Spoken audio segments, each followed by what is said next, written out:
Welcome to the Divergent AF podcast. I'm your host, Selena Thompson, a late diagnosed ADHD mother on a #journey to unapologetic authenticity. Dive into the rabbit hole realness with me as we overshare unfiltered and relatable stories of what neurodivergent life is really like. Lifting the lid on the honest, hilarious, and heartbreaking topics typically confined to our inner monologue. Get ready to feel seen and heard as we ditch the to-do list, the daily planners, but most importantly, the shame.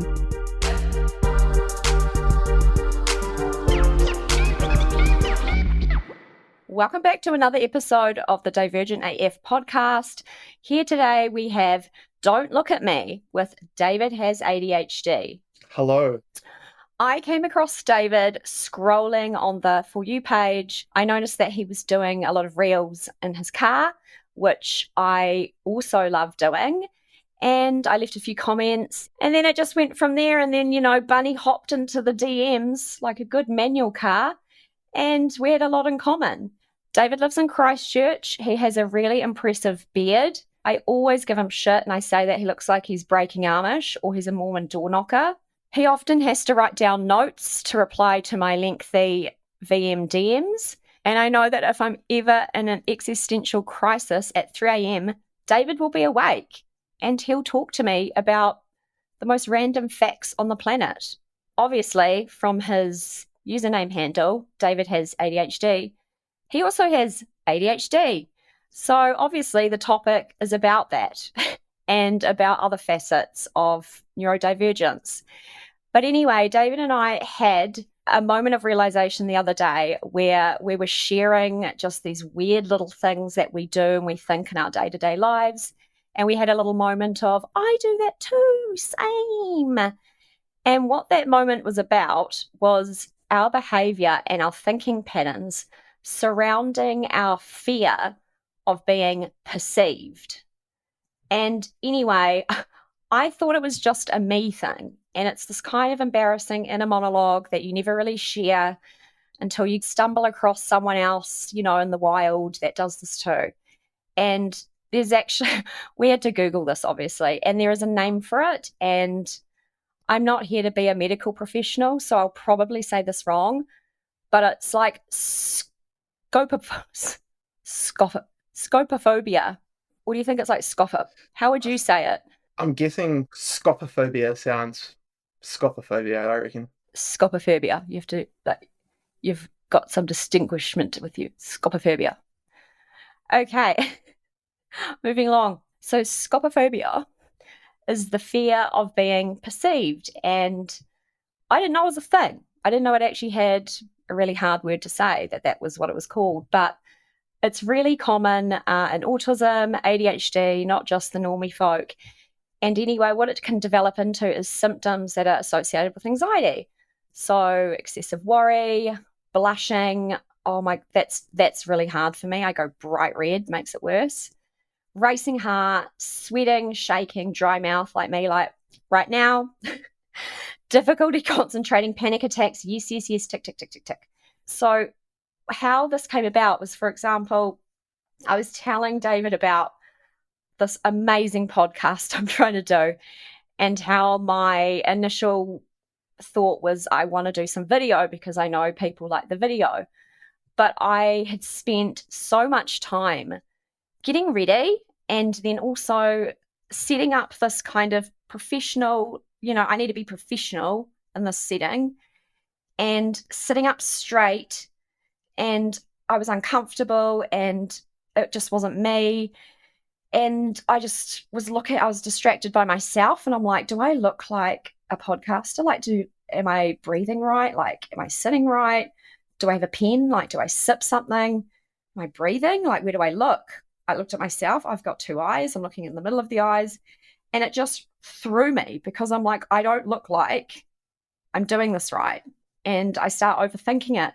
And then I had to make the decision that I had spent so long worrying and setting up and acting like what I thought I had to be as a podcaster to look like a podcaster that I wasn't actually thinking about what I was going to say and what was coming out of my mouth.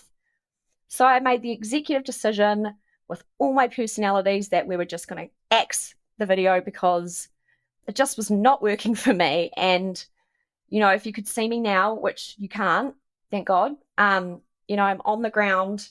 I've got everything set up on the bed. I like to move around. I might just stretch. I might have these weird poses, but I'm comfortable and I can think better. So when I shared this with David, he then launched into some of his own stories and we just talked for a really long time, kind of amazed that we had these little weird things that we were scared about or thinking. And it was really just about, oh my gosh, we're not doing this right. It's like you forget how to human. I mean, what would you say? I mean, for me, it's almost like I suddenly forget how to human and I'm like, I overthink it. It's like, am I doing this right? Oh my gosh, they might spot me and tell I'm like not one of their own. Yeah, I become very robotic and it becomes like a chore, a very like logical process rather than just natural behavior. I'm calculating. I'm like, have I been holding eye contact for long enough? Are my hands in the right place? Yeah, I become very robotic. That's how I would describe it. I mean, what do you do with your hands though? Good question. Move, don't keep them in one spot for too long. You need pockets, like my friend Rochelle says. You need Yes, pockets. the hoodie pockets are the best because hands in like pant pockets looks awkward to me, but in the hoodie pocket, the middle one, Yeah. that looks natural. That's the solution, I think. Yeah, I mean, hands in pockets look like a nerdy guy at a party in a movie. Yes, looks very awkward, but you can get away with the hoodie pocket. Yeah, 100%. So anyway, we got talking and we realized that this is a great topic that I don't think I've heard many people talk about because it really bleeds into all areas of life, the school, the workplace, everyday in real life interactions, your shopping behavior, Yep, just everything that you don't realize you're doing. And then it then can lead to self-sabotage by avoiding things because it's like, I know that I cannot human in that situation, so I won't do it. yep. I would say for me, where it's caused more, or I've self-sabotaged more than anywhere, was at high school. I did not apply myself at high school. My favorite example is rugby. I was a pretty decent rugby player, but I couldn't go to rugby trials because I felt like I'm being examined. So I didn't go to rugby trials, always just ended up in the bottom team. And I was a good player, but I should have been in a better team, but I was too scared to go to trials. So it was really at high school was the biggest place for me where it showed up and where I self-sabotaged a lot. Honestly, I agree. And I think I used to label it as being shy or being anxious. But now that I see I still do these things and have these weird little things that I just avoid. And it's kind of, school was also the place where it hit me hard. I mean, for example, my daughter goes to the same school and they, as part of her admission process, said, oh, we like to put children in the same, house school team that the parents were in, but we can't find any record of what school team you're in. And I'm thinking, yeah, mate, because I wagged every sports and swimming day. What a nightmare, you know? So I picked obviously the team that had the best color. I wasn't going to for her, but it brought it up because that to me would be my worst nightmare. Suddenly I can't swim. I don't know how to swim. Backstroke is the worst anxiety inducing exercise because have I hit the wall yet? You know? Yeah. Um, and also the feeling of like, you're underperforming because you're thinking so much about the action and then it's frustration. So it's like, I'm just not even going to go there. Like, let's just leave it and I wag. Yep. Me too. Me too. And I used to tell myself that I was doing it because I was cool or as a bad boy or whatever. But those are the lies that we tell ourselves to make ourselves feel better about it. Of course, when I was at high school, I had no idea what scopophobia was. I didn't really know anything about mental health. I just knew that something was slightly awry in my brain. I knew it was a little bit different, but I didn't know exactly what it was. And back then, especially in an all boys school, you couldn't really show weakness. So you had to, yeah, you, you had to put on a facade as though you had your shit together. I'm really strong. You couldn't show any sort of weakness. So deep down, I was very, maybe weak's not the right word, insecure. I was very insecure, but I had to project that I wasn't insecure. And the way I did that was by the same way that you did. I wouldn't show up to things where I could possibly be embarrassed, make a fool of myself. Things like doing a speech.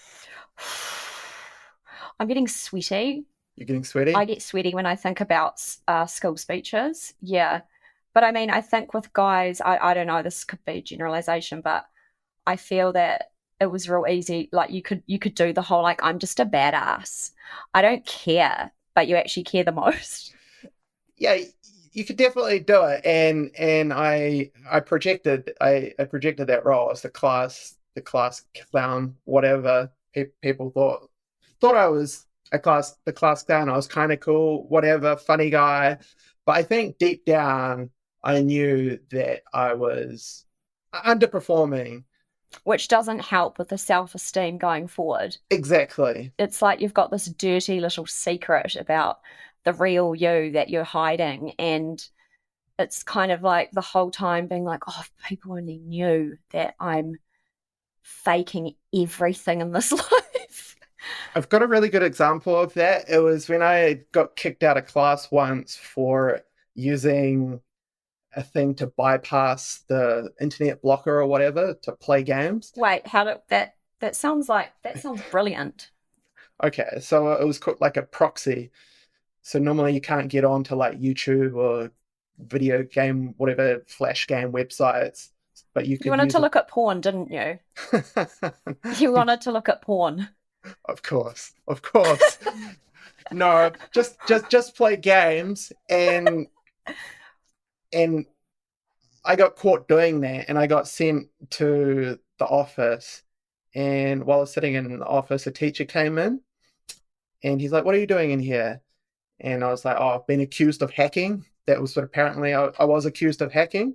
And he laughed. He's like, "Oh, as if like you could hack." And I was thinking, no, actually, I'm really good with computers. But that was the perception, He thought I'm stupid, but I really wasn't. Yeah, I mean, I remember every year the torture of being put through like school speeches time.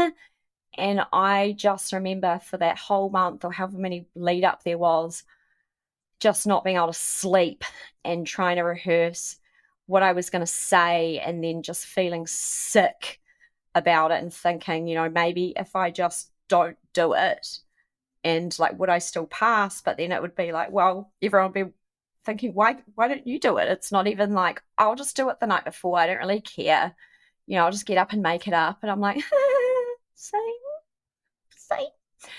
And I just remember you'd be sitting there and they would go through, like the Hunger Games, like picking the next one. And I just would count in my head, okay, if there's like one more person, okay, so and I'd get up and it was just every time it was just muscle memory. I would go bright red. I would get really dry mouth. I would shake and I'd need to like suddenly I hadn't swallowed in about a year. So I'd be like a catch-up swallow. And then you're so aware of how nervous you are that makes it worse. And you can't get the point across because even though you've probably prepared the best speech, you can't communicate it. And so therefore, oh, like it'll just be a pass or barely. And it's, they need to work on their confidence and blah, blah, blah. And you're like, oh my gosh, let's go back to my hole, Yes. And I think that's a really good point about, waiting for your turn. I would always hate going first, whether it be a speech or sports, like on athletics day, high jump or whatever. I never wanted to be the first. I want to be the last. I want to watch everyone else do it. I want to see someone else potentially fail before me or see how they do it to try and copy their technique. Going first is the worst. going worst is the first, you know.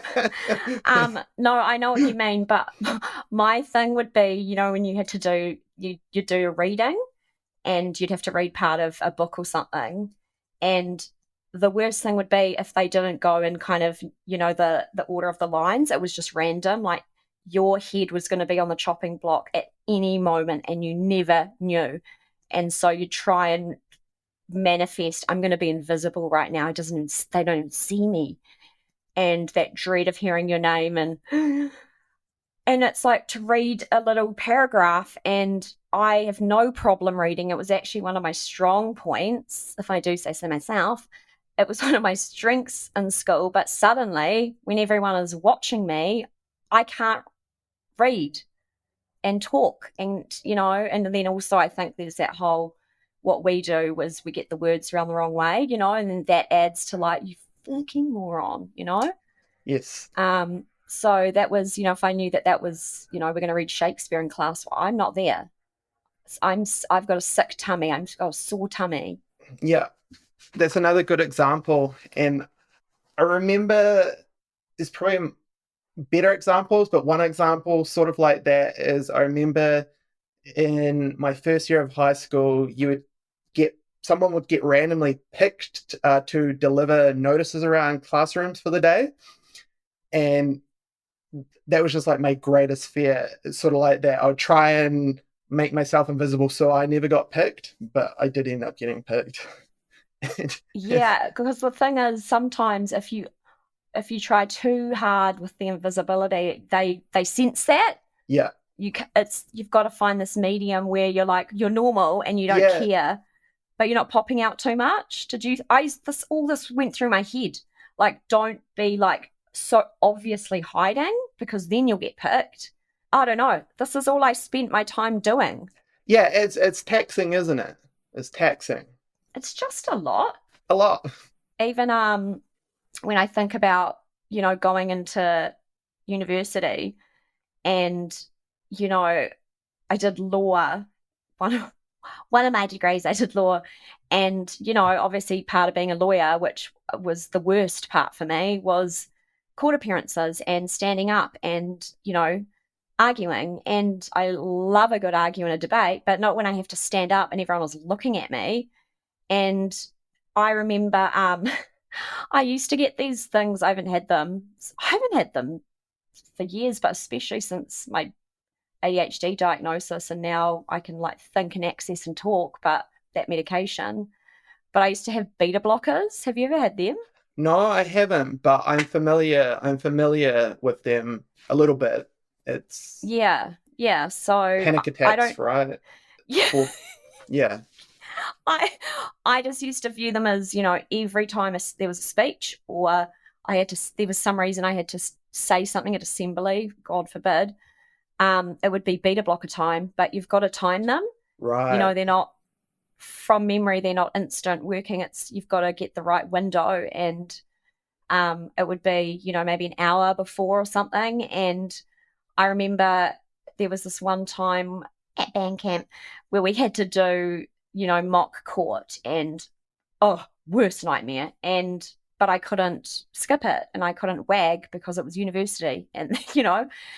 And I remember it was a really scary one because it was on a topic that I didn't really get, and I look back and it was boring as fuck, and it was dry, and I just didn't gel, and so I didn't feel confident even in my ability, like the knowledge of it, Yeah. let alone like someone's got to poke holes in my argument. I'm like, I don't even know, like mine is a big hole, like I don't even know, you know. And I remember taking a beta blocker. I took one and I was like, this is not working. You know, I think I took it an hour and a half out. I'm like, this is not working. I'm shaking still. And I took another one. And then because I was so nervous, I hadn't eaten OVS. And I still remember this like a movie of trauma. But we had to go into this little court with like the wigs on and stuff. And I think I was the second one to stand up. And then, you know, because there's a fake judge, and they're really mean as well. You know, they were being realistic, and there was a fake judge, and then there was someone being like, Your Honor, blah, blah, blah. And then suddenly everything started to spin, and almost like not a seizure, but like I was like, I had this ringing in my head. And I remember being like, everything was spinning, and I was like, I don't feel very well. And I just hit the deck, and it was so dramatic. I mean, there was only five of us in the room, and then I started crying because I was so embarrassed, because it's like everyone else did really not think of this as a big deal, and I had been terrified of this all semester since I knew this was coming, and then trying to act like, oh yeah, I did it the night before too. No, I actually rehearsed this for months. And then I cried, and then I felt really embarrassed. And, there was this big fuss. And then I just had to be like, oh, I just haven't been eating because, it was like cooler to be anorexic than it was to be anxious. Yeah. It's like, I'm just not, it's just because I'm not eating carbs. But anyway, on the positive side, everyone felt so bad for me that they just marked me on my like 30 seconds. I think I said something, and I passed, and they just graded it on the rest of my performance. But that was just lucky that I got out of it. But yeah, that was extreme. Sometimes it can be a double-edged sword when you get out of something. In the moment, it feels good. You're like, yay, I dodged a bullet. But then later on, I think that just feeds the anxiety because you didn't actually do it. And that just makes the whole fear worse, if you get what I mean. Hell yes, because in my head, I'm thinking, well, if you're going to be a lawyer, you can't just faint every time in court because the real judges won't feel bad for you, Yeah, you and know? I remember teachers, or one specific teacher would talk about cheating in class, and he said, when you cheat, you're only cheating yourself. And I didn't understand that when I was at school, but I do understand it now because it's the way a teenage boy's mind works, probably all teenagers in general works, is you're just thinking about passing the tests. You're not thinking about the bigger picture. Like, you're there to learn how to, do well in life. And so cheating seems like a good idea because I just want to pass the test. But I really do understand you're only cheating yourself because you will actually have to apply yourself someday. And if you don't actually know how to do the thing, then yeah, you've cheated yourself.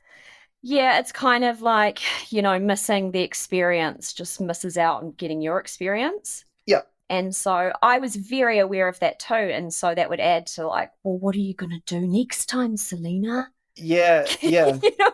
I I have a somewhat similar example of that.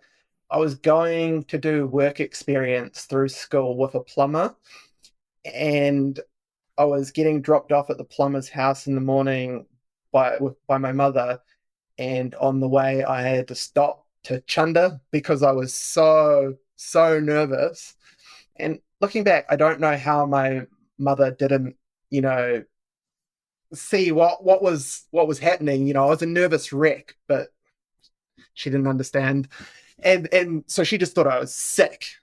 And then she's like, "Oh, well, you won't, you'll have to go home." And somehow I actually pushed through. I'm like, "No, no, I feel better now that I've gotten everything out of my system." And I went ahead, and it all went smoothly. So I was really proud of myself for doing that. But that's an example of, I was just so terrified of going and doing that I was literally sick.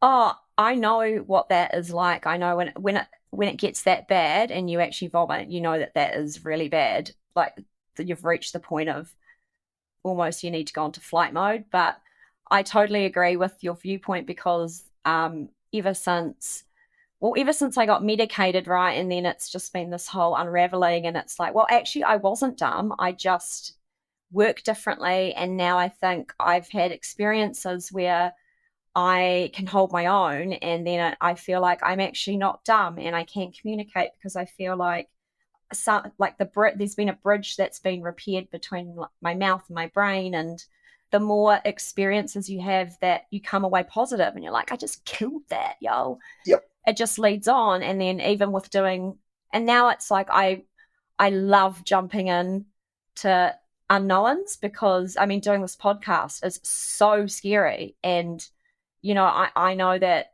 I'm not a master, and I am listening and I'm like, oh gosh, I'm not where I could be, but I love it because it's just empowers you, like you can to keep going and try all the. I feel like I'm in catch up mode. I honestly do. I feel like, I don't know how you are, but I am in catch up mode for Yeah, my life of things that I missed, because I remember in school I always wanted to be in performing or media, or, like just, I loved making people laugh and just that kind of stuff. But I could not be looked at, or I couldn't try it. And so I didn't. So I feel like a lot of things I'm doing now, it's almost trying to realize what I always wanted to do, but it's sad, it was just, no, it's no one's like fault. It just was how the way it panned out. And I wonder if do you feel like that too, kind of sometimes?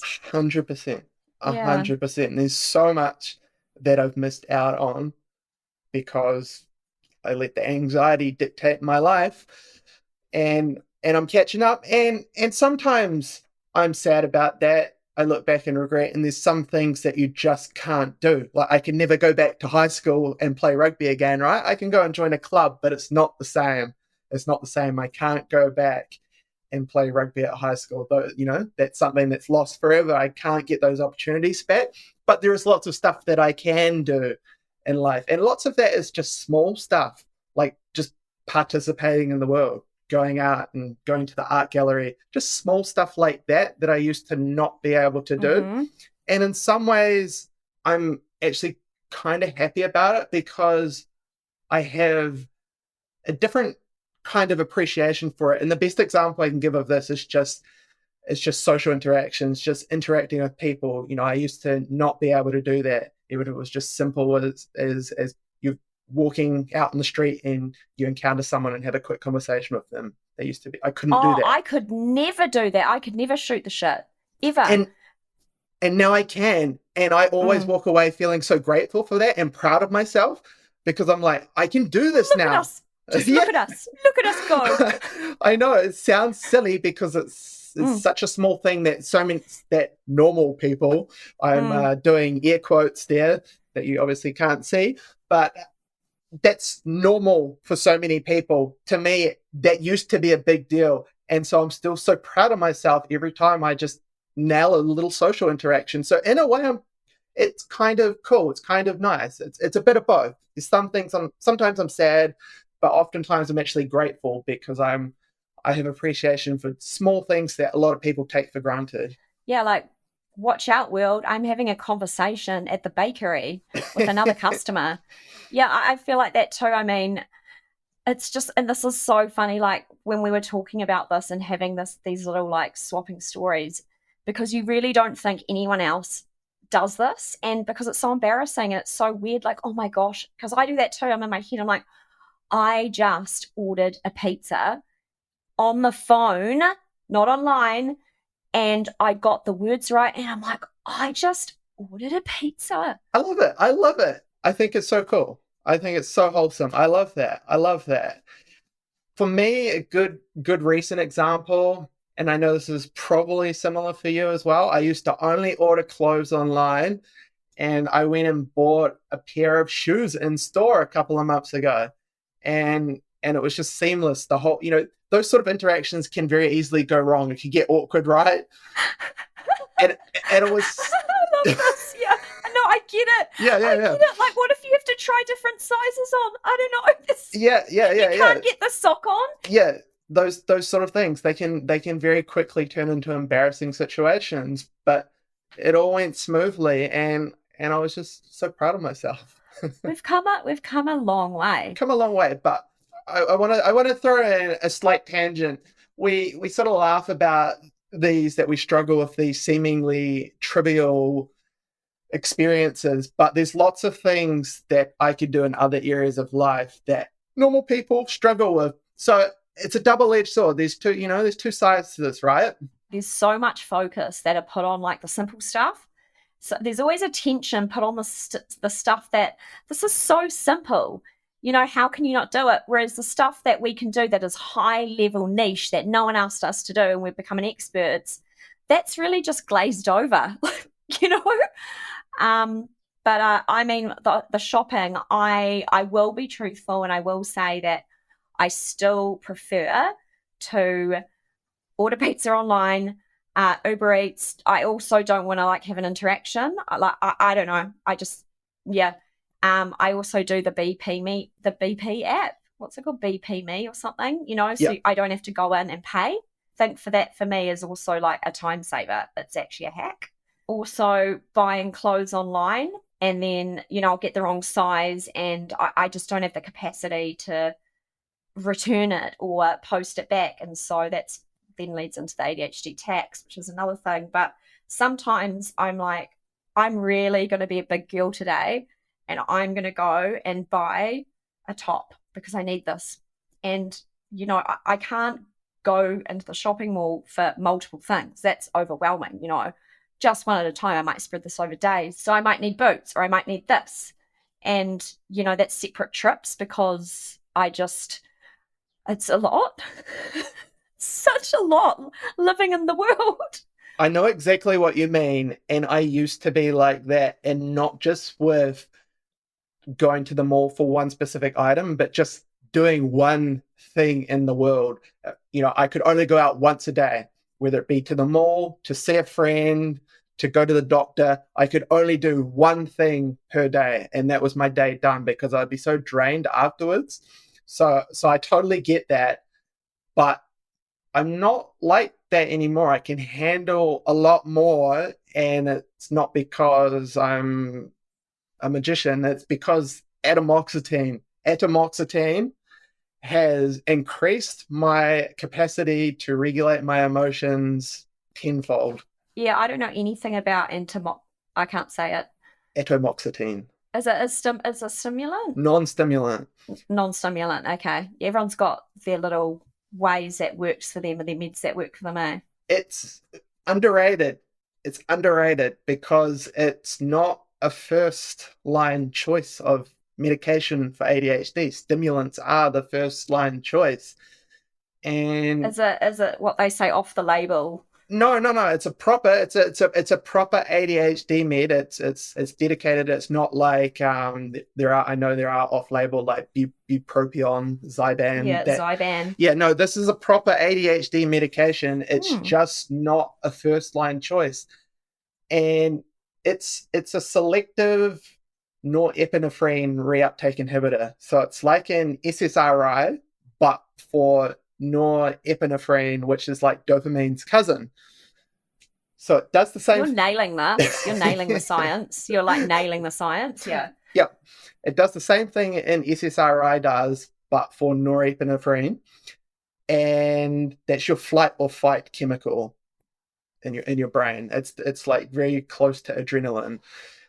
And you don't really feel it. It's not like a stimulant where you clearly feel it, right? You don't really feel it. It's just all of a sudden, one day you look back and you're like, whoa, I'm not anxious about this anymore. Whoa, I did like 5 things today and I don't feel drained. It's very subtle. And so I think it works best in combination with exposure therapy. You take it and you push yourself.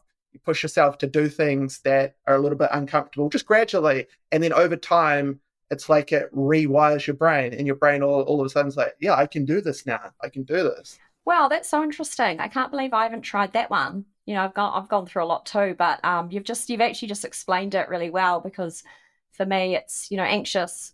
So that's like lorazepam Valium vibe.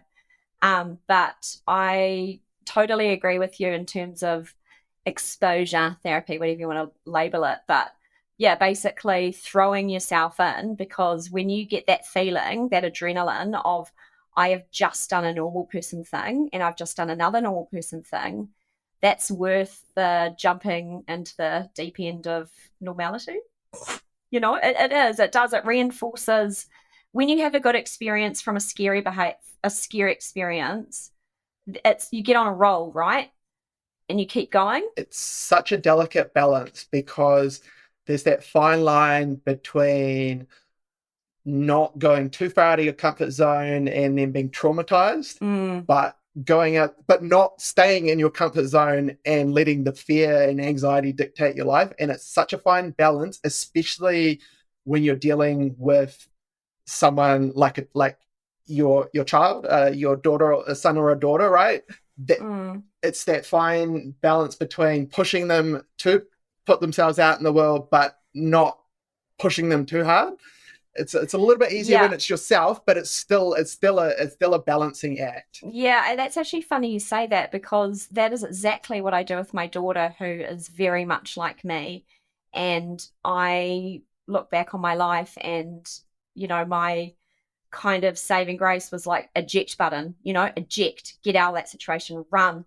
But I think, and then being told, you need to build confidence. But I really believe that confidence actually is built from experience. And if you're not having the experience, you're really not going to get the confidence, are you? So what I do is I do exactly what you say. Like because I can read her really well, I can judge a situation and be like, okay, this is too far, or I know she can do this and it's a bit unpleasant, and we'll have a talk. Like, sometimes I'll say things like, it's never unpleasant the whole time. And remember how good it feels when you come away and you're like, I handled it, because that's what we'll do. We'll be like, I handled it. And she does, and it gives her the surge of like, I handled, being in assembly, because it's loud and it's the sensory thing. But if it's, I wouldn't take her to a festival, or, Yeah. something really, like, I know that would be too far. So it's you're right. I think it's a balancing act, because there's trauma, and then there's experience. And that's really really nice to hear that. And I think it's good that you can communicate the process to her. That's the thing. My parents just had no understanding of mental health or any of this sort of stuff, so they would just push me. They'd be like, you need to get a job, but they couldn't like walk me through it because they just didn't understand how my brain worked. And so the fact that you can sort of explain the process and say like, yeah, if you do this, like you'll feel good afterwards, and just walking her through the process, I think is really helpful. Not just the act of saying read this in assembly, but explain why Yeah. and how you'll feel afterwards. I think that is really helpful. It's like in maths, when you have to do the working. You don't just give the answer. You have to work the answer out, show how you got to the answer, and that like prints it into your brain. Yeah, I'm just trying my best, like all parents are. But I think just, sorry, segue just from the parents thing. I think it's a real generational thing. I think a lot of like our parents, it just wasn't, they think of it as like, oh, there was no mental health back then. I'm like, no, it's like, it's like when someone discovered Mount Everest, it was always there. Just because no one saw it didn't mean it wasn't there. It's kind of this whole, no, it's always there. It's just being, explored or accepted and learned about now. And I think I'm just trying to do what I think I would have wanted, growing up. And that's just having really open dialogue about things. And I also model it for her, because I'll be like, I'm really overwhelmed, or I'm finding this scary. And, but I know that I'm going to do it, even though I'm real nervous, because sometimes it can work out. And even if you don't, who cares? We all F up, and I'll make mistakes and be like, oh, mummy forgets again, or mummy did this again. And I'm trying to normalize it, instead of this whole, like, you've got to be perfect when you walk down the street with your arms and your hands and stuff. And I'm just trying my best with like what I think may work with the personality that was like mine. Yeah. I think you're doing a really good job. And again, I love hearing that. And I think the key point is that you don't have to be perfect. And that was the big thing for me growing up, is that I thought I had to hide all this. I thought I had to be perfect. I thought I couldn't make mistakes. And I really think that's a big part of the equation to being able to deal with this and grow, is to be able to accept that, yeah, I am scared. I am nervous. Communicate that, but then still do the thing. Try the thing, rather than a good example of this is dating. I used to think going on a date, I had to pretend that I wasn't nervous, that I was, rock solid. I'm not nervous about this at all. And then that just made it worse because I'm very nervous and I'm trying to act like I'm not nervous, and it's just a disaster. Whereas today, if I go on a date, I'm gonna be like, yeah, I'm a little bit nervous. You're probably a little bit nervous too. Let's just be open and honest about this. Is going to be awkward for about 10 minutes, but we'll warm up, right? And that's Yeah, and also don't look at me and don't look at me while I eat. yeah, just be open about all your little things, and you'll find that most people are really understanding, and they'll be like, oh yeah, it sort of opens the door for them to be like, oh, I am also a little bit nervous about this, and it's a much better way of dealing with it than just pretending like I'm not scared. I think, and how this relates to scopophobia is the whole thing of us kind of knowing that we get things wrong and we make mistakes, and that's due to, other factors like inattention or distraction or, like emotional regulation. So it's like we've got this history and this track record of like, well, we do always get it wrong. And so we do strive to be perfect.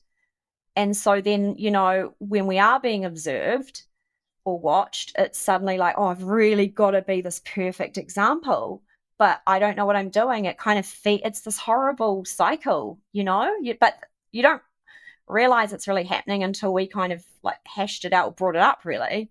But you can see how it happens. It is horrible. It is horrible. And the best example I can give of that is thinking that I had to do something perfectly. That was my primary fear once I left high school of getting a job. I thought I had to know how to do the job that I was going to do perfectly before I applied for the job. And so I'm like, I don't know how to like do this job, so I can't apply for it. The idea that I could learn on the job, it just doesn't compute in my brain. And so to me, it was easier to not get a job, to figure out how to make money by myself than get a job, because I was just so terrified of getting a job because I thought I had to know how to do a job before applying for it. Whereas it's not like that at all for most jobs, right? Unless it's an experienced position. Lots of jobs are open to people who don't have experience and they train you. Yeah, But honestly, like you have nailed it, because that is how I was like at school.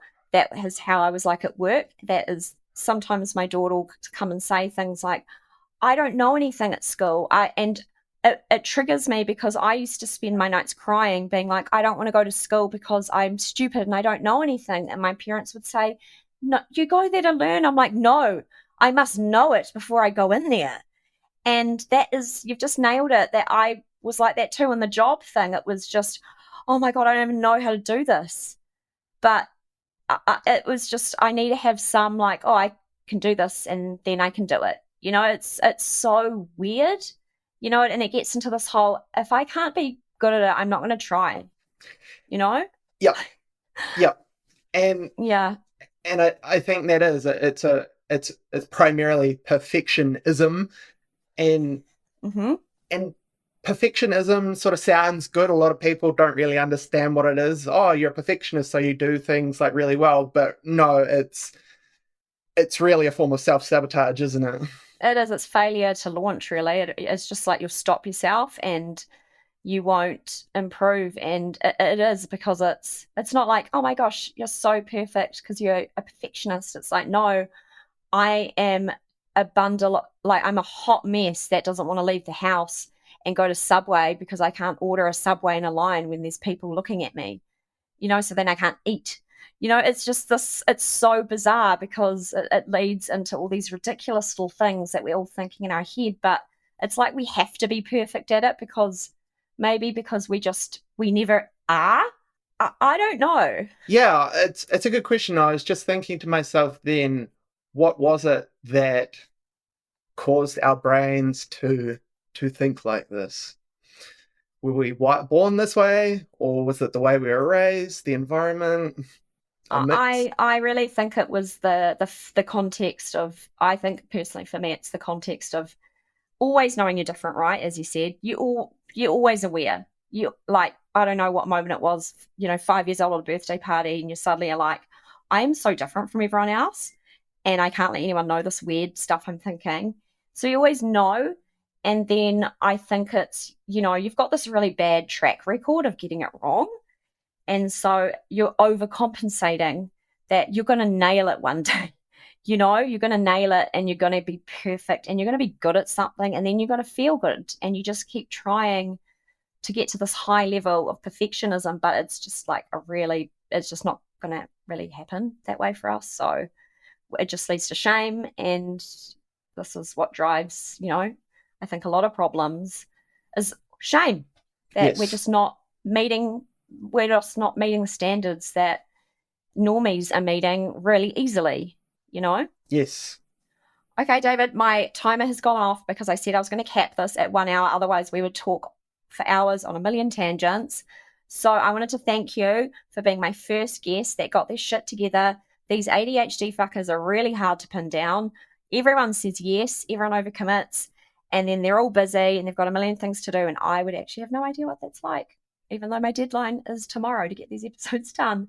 So thank you for getting your shit together and coming on here. I know it's scary, opening up and, saying that we don't we don't know how to walk and go and buy shoes and stuff. But I think that it's really relatable. I think there is more than just us that do that. So thank you for sharing. Thank you for coming on. You're welcome. It was an honor.